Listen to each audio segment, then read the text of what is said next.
starting off with an interesting one. This kind of reminds me of a book we talked about on Wednesday night, the Steranko Shield book, the famous Steranko Shield book. It's kind of got that like architecture, that cubism type thing going there. The one hand issue number 1, the Alvaro Martinez Bueno surprise variant. Yeah, so what is the deal with this? Do you guys know anything about this book? Because this just came out. My first time seeing this, I don't even remember going over it.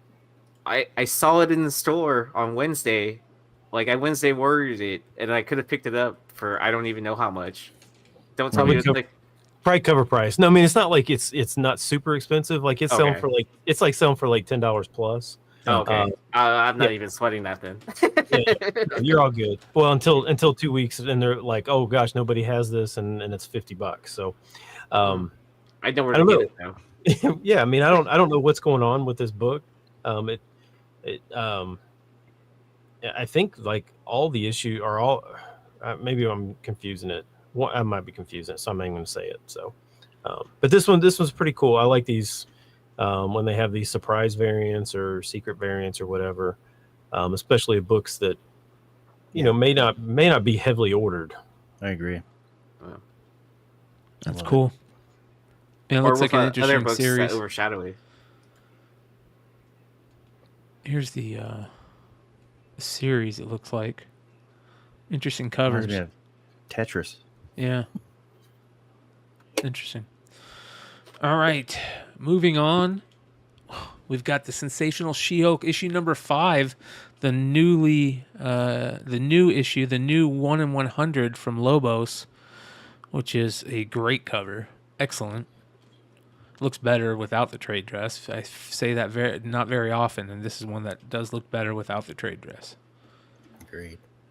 Man, I tell you, like, just looking at his style, when I first looked at this, I thought it was Hughes. Yeah. I really thought it was Hughes. Yeah. But it's not. It's Lobos. But is he a Hughes understudy? No, I don't think so. But he definitely has a style. He's got a Hughes Dodson-esque style. Yeah. I mean, it's just I don't know if it's his line work. Like her shoes definitely look like Hughes drew them, but even just like the people that are in the crowd behind her, they just look like what Hughes Very uses soft. and stuff like. Yeah, just something that just looks like her. Yeah, the you can get the trade dress for cover price or whatever, but this 1 in 100 is like 110. And as you said, it's 1 in 100. Did this get a late start or something? Because I was on New Comic Book Day and I was looking for this on eBay to see if it was moving. Didn't see any. I mean, I saw them selling, but I didn't see. Did you notice? Like, was there like a gradual trend up, ascending? Or? There was only a couple sales. That's why I had it on the almost 10 because there was only a couple. But I do have a question. Does anybody know? Was there any store variants for this? Because if there's not, I mean, this is issue number. This is issue number 5. Chances are it's probably no store variant, right? Yeah. Let me take a look. I mean, how many stores are going to order She-Hulk number 5? 100 copies? Post-con, too. Totally. Yeah, post-con.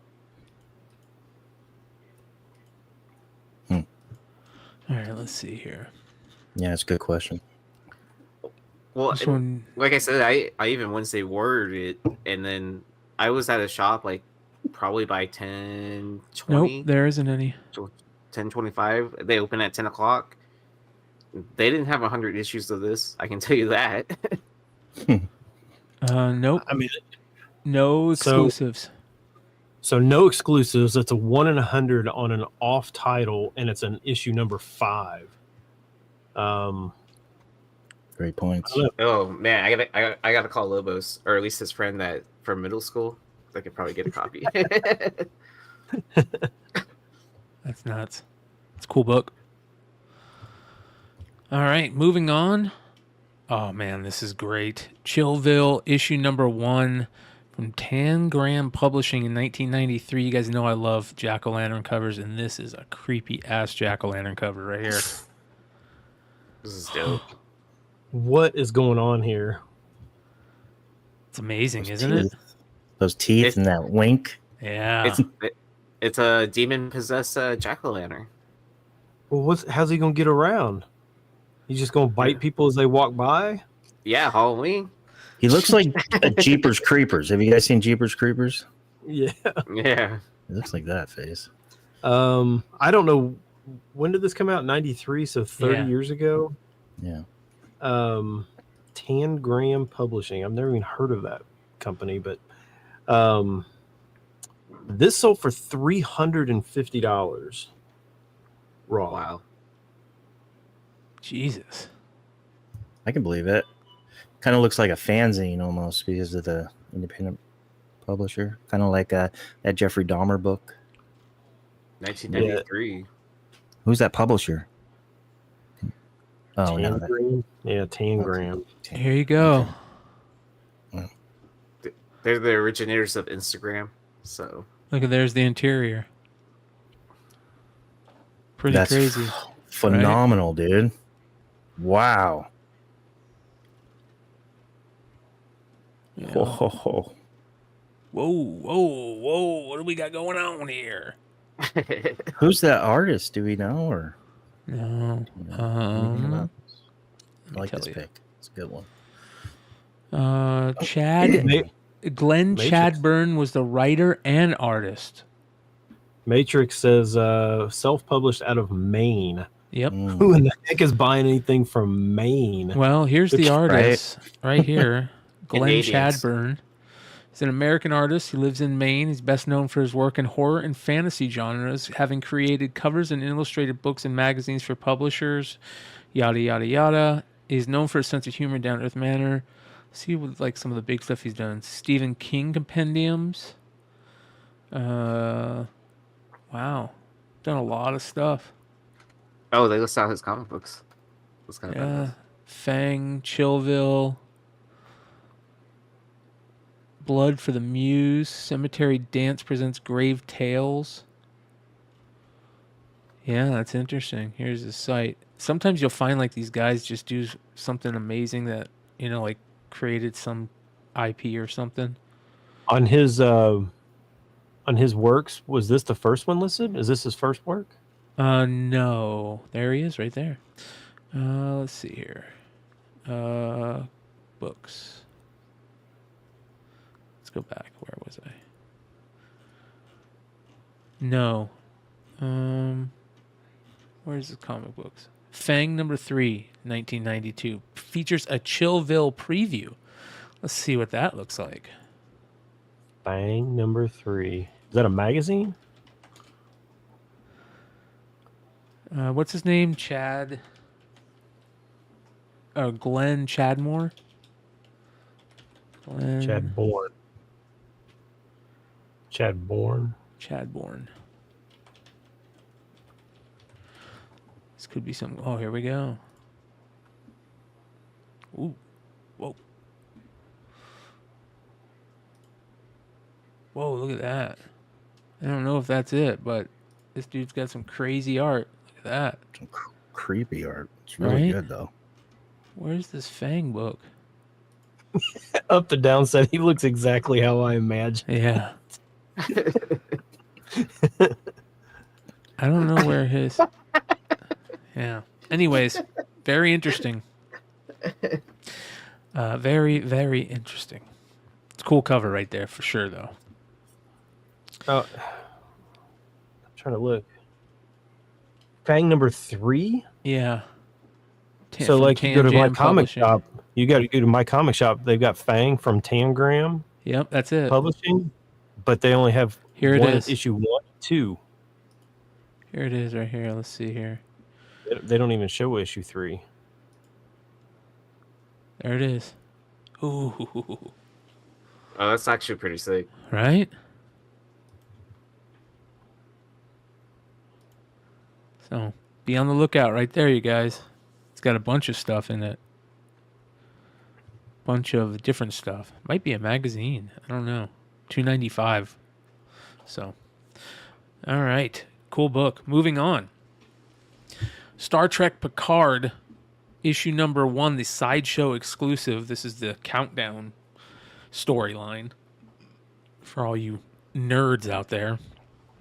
What? What's going on So here? okay, sorry. So there's so the Countdown. Remember when this came out 2 years ago? Like that issue 1 was hot. Like it was like $30-$40 book. And I didn't know that there was a retail exclusive on this. I've never seen. Well, it's not. No, I don't think it's Sideshow. I just was saying like when I was trying to describe it to Bryan, because there's other photo variants of this. I was just saying this was like a side view, like just a. Oh, it's not a Sideshow exclusive? Did I have that wrong? No. Okay. No, it's just all it says on the back. It doesn't say a store name. Doesn't say anything. It just says exclusive. Oh, in the top left corner that it's a The RE exclusive. retail exclusive. Yeah, but it doesn't say on the back who it is. It's just an all white back. So I have no idea who or where you could even get this. I couldn't even find another sale of this. Yeah, that's a good question because just to add, when I was in Eastman, the Eastman Studio Club, because I like turtles, every single one of the REs that came out on the turtles, it has exactly what you're saying. You know what I mean? Yeah. What did you say? I didn't hear what you said. That was perfect, Richie. Yeah. I like turtles. Oh, dude, Richie didn't miss a beat on that one. Oh man, there's no pleasing you people. No store, no store symbol. Too big of a store symbol on the front cover. Like, come on, I know, dude. Let's get on the same page here. At least advertise your store. Right? Hey, look, Ronnie says he got this as a retailer in 2019. Came through Diamond. Oh, okay. Weird. So it must be like one of those previews, PX or something like that. I don't know. All I know is it sold for $75 this week. So wow. But that's weird that a Diamond book would have a retailer exclusive stamp. Unless it's like a Dynamic Forces thing or something like that. Yeah, that's or maybe the retailer that ordered them went out of business before they could pay for it. Oh, that's why the covers. That's why the cover on the back's blank. Yeah, maybe. Who knows? Yeah. What was it? Picard Countdown, right? Yeah, man. It is not anywhere in anything. I know. I couldn't find it. I couldn't find it in my comic shop. I couldn't find it second on Comic printing? Book Realm. Nope, not a second printing. No, the second printing looks totally different than this. Wow. That's interesting. $75. Be on the lookout for it, you guys. If you guys know where this came from, let us know in the comments below. That's interesting. Oh, Ryan says the original retailer closed. Who was the original retailer? Yeah. See, I was right. Look at that. I wonder who the original retailer was. All right, moving on. Frankie's. The World of Dungeons and Dragons #2, the Prestige variant. Shout out to our boy Chad Cave, who is diving balls deep into Dungeons and Dragons collectibles. Him and James Kreider's got him on a rabbit hole for Dungeons and Dragons stuff. So we got to find out if Kreider or Chad Cave have this book, because this is a tough one to find information on. It's a cool cover. Yeah. It looks very gosh. What's the TCG? The World of Warcraft, Magic the Gathering. Magic the Gathering. This is very magic art. Gosh, man, that was just I was struggling there on that one. MTG. Yeah. I've never seen this one. Yeah. Sick. You guys like this? This week. Yeah. 35? Is this like a dollar bin book, Ben? Do you know? I would assume that not many retailers are probably highlighting Dungeons and Dragons books. Right. I wouldn't think. But you got to make sure you buy every book that says it's a Prestige Collector's Edition, because it's super rare at that point. Yeah, like #1 issues. That's funny. Wow, That's nice. a dope cover. Nice. All right. Moving on. We've got Female Force Dolly Parton the Wonder Woman George Perez Wonder Woman metal variant out of 15. Okay, so all right. So yeah, this is really bad. I mean, this is terrible. Her legs look backwards to me. Like I feel like I'm looking at her top half from the front, and like she's done like an exorcist thing on the bottom, and like I'm looking at her backside. Like everything looks backwards to me. But if you type in, like, if you look at these tidal wave female force, there are a ton of these things. Just think of any female celebrity or public figure you can think of. There's probably a tidal wave comic for it. Like, no joke. So weird. Here's yeah, Tidal Wave Dolly right Parton. here. So I reached out to. We had the Taylor Swift book on our list on the show last week, and immediately, was it last week? I think immediately Shikari put a comment on the thing, kind of taking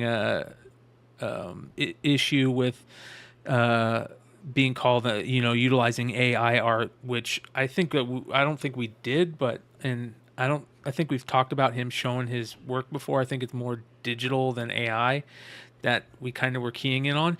But I also had Sean Hudachko from Comics Elite, who did the cover, reach out to us, and I told him, come on the show tomorrow night for Drama Alert. I'd love to have him on. So yeah, man, part of this tidal wave run with all these Taylor Swift books, that was the #1 book last week, was a tidal wave book.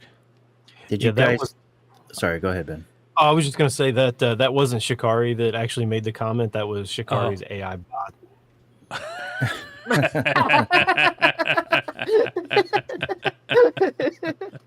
Awesome. Did you guys hear about that? I don't know who it is. I think it's a website or something. There's somebody or out there that tracks famous people that fly planes, right?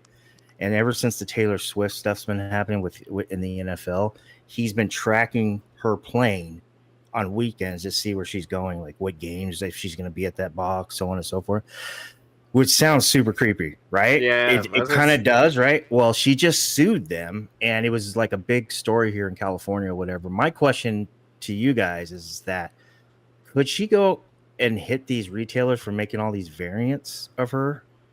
I mean, not that she would waste her time, but she's got so much money and so many attorneys. I mean, anything that flirts with her brand, I think that they would probably take. She's more efficient than the U.S. government right now at this point, so she can do whatever she wants. Yeah.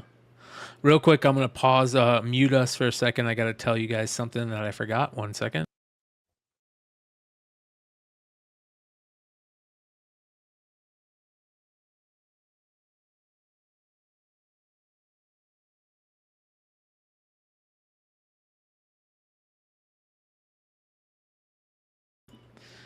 All right, sorry about that, you guys. All right. Yeah. So, anyways, this sold for $150. So, I don't know. It's very strange. It looks terrible, but I guess if you're just a really big Dolly Parton fan, there are some other variants to this they just seem creepy too. Like the whole thing just seems, all this seems creepy to me. Numbers 1 through 5 were given away at Dollywood. So if you were the first 5 people to enter the park, you got the spindle covered. Is that for real? No, I'm making that up.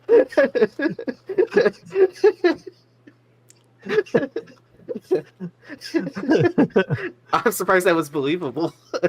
It was pretty believable because honestly, we've been having so many of these weird books here recently where they're like the distribution on these things is just so out there. Yeah. I mean, because it even says on the Tidal Wave website that these are like unofficial biographies of these people or something like that. It's something weird like that, right? Let's see. I don't know. Look at the Foo Fighters one. Let's click on the Foo Fighters one. Whew, that's rough. Orbit comic book series. I don't know.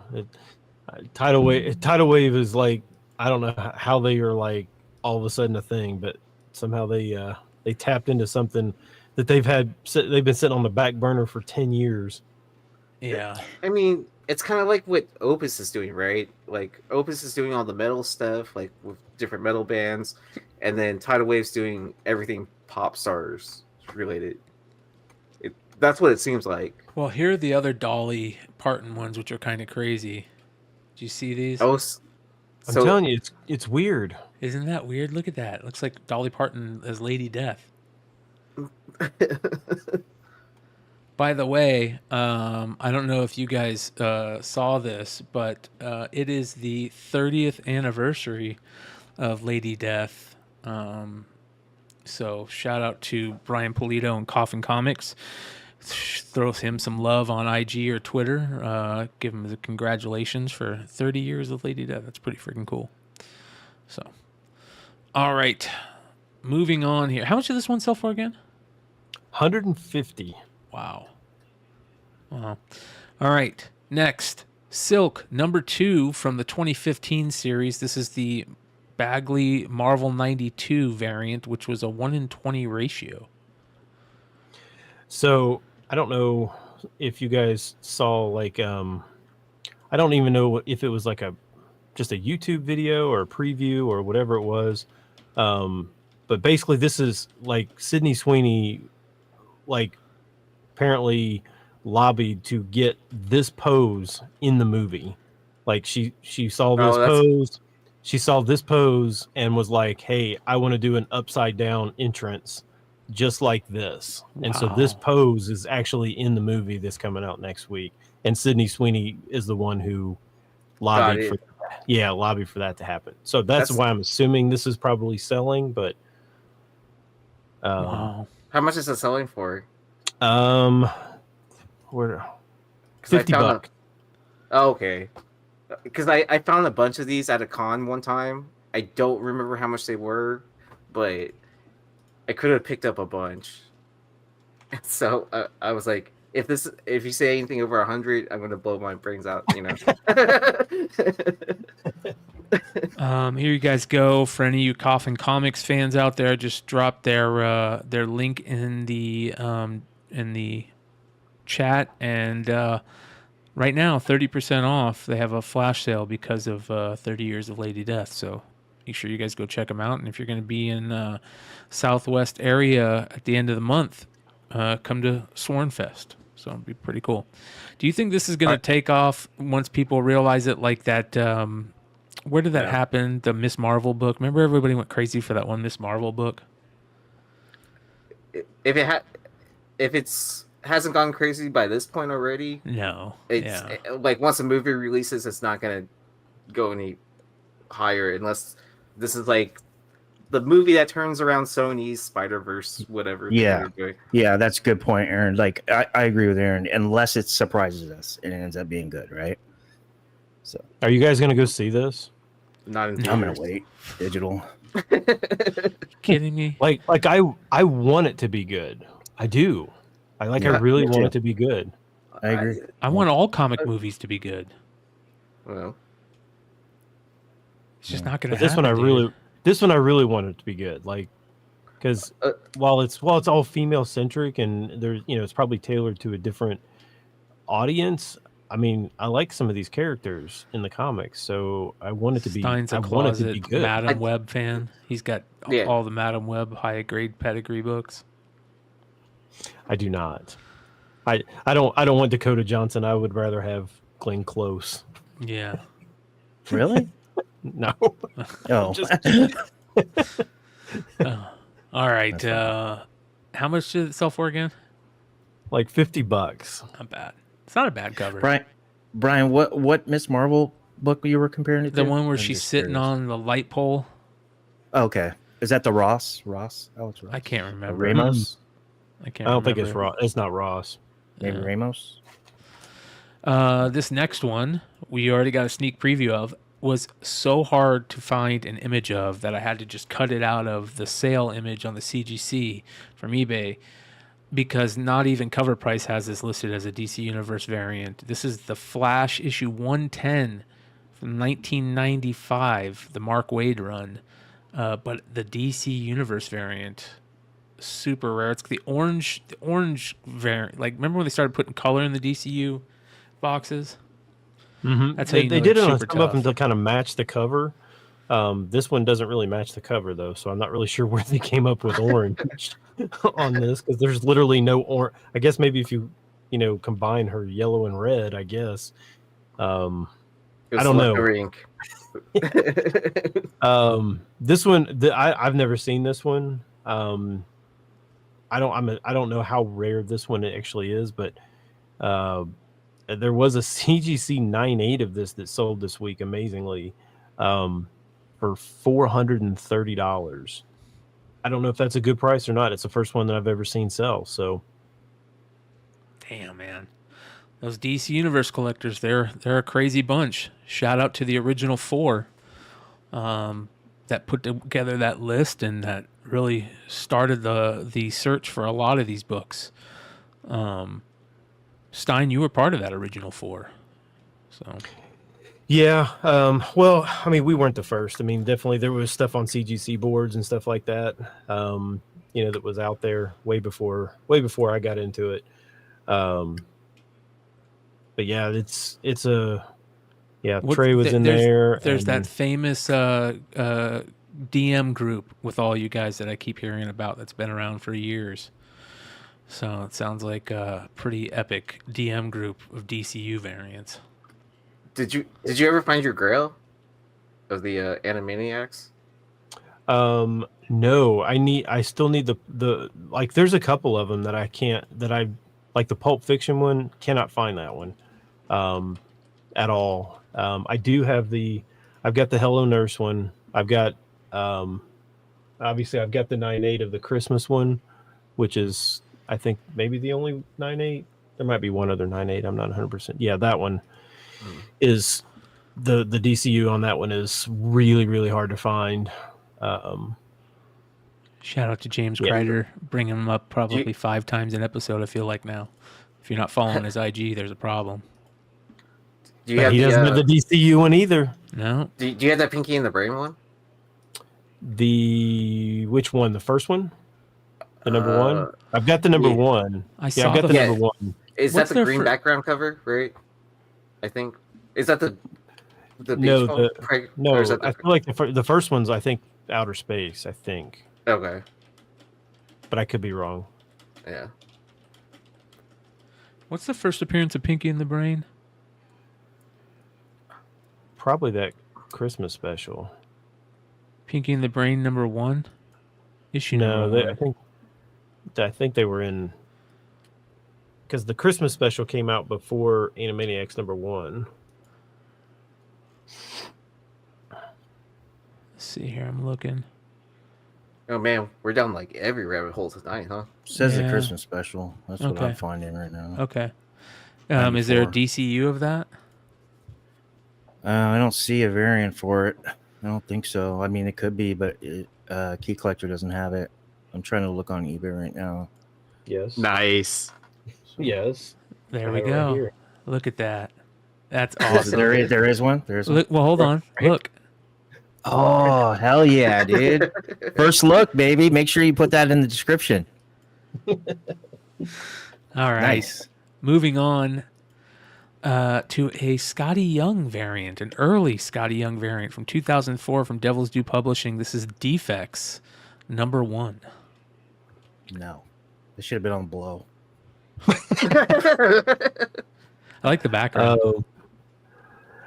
Yeah, it's really hard to actually, like, when you look at the trade dress, like it looks like it goes Deeks. Yeah. Not like Defects, it's really hard. yeah. It's really hard to read that. It's Oh, cool. you can't tell that it's an F. I see. Yeah, it's super weird, but Deeks. Deeks. Oh, especially with the X's at the end going like that too. Oh, Like yeah, that's it's- not helping its cause. I know. Yeah, shout out to Phone Autograph on Instagram. He sent this over Nice. to me. There's another Scotty Young Graham Crackers variant that I didn't realize was difficult till Longshort said something about it, and then I was like, hold it, I've got that book, and I do have it.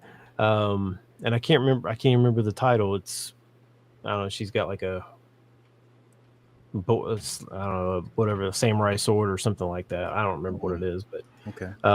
yeah, this is definitely early Scotty Young. So this is totally different than probably what you're used to seeing from Scotty Young. I'm not even sure he's signed these. Is his picture even, or his like signature even on these covers? I don't know. I don't see it. But shout out to Graham Crackers. I mean, they were all over Scotty Young like early. So Yeah. Nice. But these are hard to find. Yep. All right. Next, we have got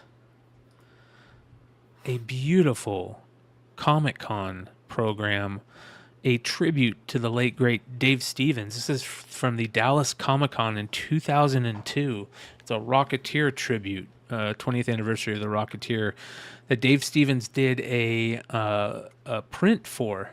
I don't know if it's necessarily a print or a painting that he did. If you guys want to check it out, I'll show it to you. But yeah, talk about this one, Stein. Yeah, this one, like, I didn't know that Dave Stevens I didn't know this was out here. Have you guys ever seen this before? No. I've never seen this. This is wonderful. No, but I'm gonna start looking a lot closer at the different vendors that sell programs at Dallas Fan Expo. Yeah. Bro, Because that's what Dallas Comic Con was or became. Yeah, you definitely need, if you find this, this is gorgeous. I mean, like when you really start looking at each one of these characters that's on there, this is, I mean, obviously, when did he pass? This is the full image that he did for, it's a 20th anniversary print. I think he passed in like 2003. Am I wrong? 2003? 2008. 2008. Okay. Yeah. Okay, so I mean, this wasn't like right towards the end, but I mean, it's gorgeous. I love the color and everything on this. This is just really, really awesome. Look at this girl right here, how smoking hot she looks. And then one of the scariest things ever is that movie Freaks back in the 30s that has these characters in it that this character's from. Oh, man. Creepy. But look how beautiful that chick looks right there. Dude, I want to get that and just get it tattooed around my entire thigh. That'd be a sick tattoo, right? Yeah, fucking A. That's dope. That is beautiful. Nice. So, yeah. This is a pretty cool program, and I couldn't find any good images of the actual program either. This is the only straight from the sale. So find it, Yee. Find it. That's your that's my mission. Yes, that's your mission. This sold for $300. So these are sold for $300 raw. Yeah, Raw. Yeah, raw. Oh, nice. Okay, the so as soon as I interior. find it and it's like $200, you're sending me PayPal and I can mail it to you. Yep. Okay. He drew this inside. I love his signature, man. It's so beautiful. Me too. Yeah. So very cool, man. Great find. All these Dallas vendors are going to be like, "Hey, you're from the Hot 10 show, right?" Like, yes. Like, here, sell this to Stein right now. Okay, so I can do it every time we ask. How much did this sell for again? 300. There we go. We're supposed to drink at that point in time, right? All right. Oh, bring it Moving back. on. This is a crazy book that I don't think most of us know about, or most people out there know about this series. This is the Transformer UK series. This is issue number 1. These are large size, Captain Britain UK size. And for those of you guys that don't know, a lot of the UK stories they didn't tell in the US stories. So there are some great covers in this run, but a CGC 9.6, I think, of this sold for over $2,000 this last week. What? Yeah. Wow. Yeah. I'm actually looking for. I'm glad you brought this up. I was actually looking today, at Transformers UK 113, the first Death Head. Yeah, so Yeah. look at some of these gorgeous covers that are in this Oh, yeah. run. I wanted to run these by you guys because I went down that same rabbit hole, Richie. I mean, the UK covers have some crazy covers out there. And they have some crazy characters in the UK stuff that you don't get anywhere else. They have that zombie Starscream character that's like a they did a crossover with the G.I. Joe crossover there, Action Force. So, but man, I mean, look at these crazy covers that you just. Is this in the same paper as the Captain Britain? What it was like that terrible like newspaper? No, they covers? did better paper for these, and the number one is almost like super high quality, almost photo. Here's the one first Death's Head, right? Death's Head, yeah. And then here's his first cover appearance, right? Yep. So that's a crazy one. But I mean, the Headmasters. This is a look at that, dude. Fudge. Who is the artist there? That's sick. Lee Sullivan. Sullivan, yeah. This is a good one. Got a nice little homage that you don't see very often. Hell yeah. Yeah. So this is when they did stuff with the Visionaries. This is where they crossed over with G.I. Joe, the Action Force. Another Action Force one. So, That's cool. yeah, be on the look. There's the Starscream. That's super cool. Starscream. Are They, all of them magazine size, Brian? All of them are magazine size. Yep. Nice. A nice RC cover, old school RC. I wonder what her first appearance is. Look at that cover right there, man. Holy cow. G.I. Joe crossover. Yeah, that's dope. That's a good one, too. Yeah. So, there's a back. That one's really good. This is a close-up of the regular. Look at this one. 21st Century Schizoid. Whoa, that's kind of crazy. You know, they fixed that Zartan card because it said schizophrenic on there. And then look at that. Did they really? Yeah. I didn't know they did that. Yeah. There's on the original Zartan file card, it said he's a paranoid schizophrenic, and they had to change it. Look at this, though. I don't like that. I don't like the way Optimus is drawn. Oh, man. So, It's like GoBot. good stuff, man, in this. Yeah. But $2,000 for like a 9.6. That's nuts. Yeah. Nice spotlight.